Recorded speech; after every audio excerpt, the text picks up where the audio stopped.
বিসমিল্লাহির রহমানির রহিম। আসসালামু আলাইকুম ওয়া রাহমাতুল্লাহি ওয়া বারাকাতুহু। কথাগুলো মনোযোগ দিয়ে শুনে যাবেন। বাংলাদেশ আওয়ামী লীগকে ইদানিং নিষিদ্ধ করছে, আপনারা সবাই জানেন। তো যার জন্মের ঠিক নাই, যার বাপ দাদার পরিচয় নাই, সে আবার আরেকজনের বৈধতা কীভাবে সে যাচাই করে? 1 নম্বর প্রশ্ন।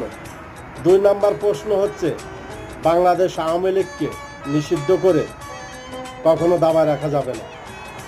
কারণ যে দলের নেতা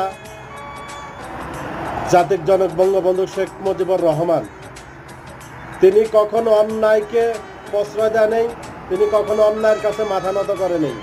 আর তারই রাজনীতি করি আমরা হচ্ছে সে বঙ্গবন্ধু সৈনিক। ইনশাআল্লাহ বাংলার মাটিতে বাংলাদেশ আওয়ামী লীগের ইনশাআল্লাহ আবার বিজয় হবেই হবে ইনশাআল্লাহ।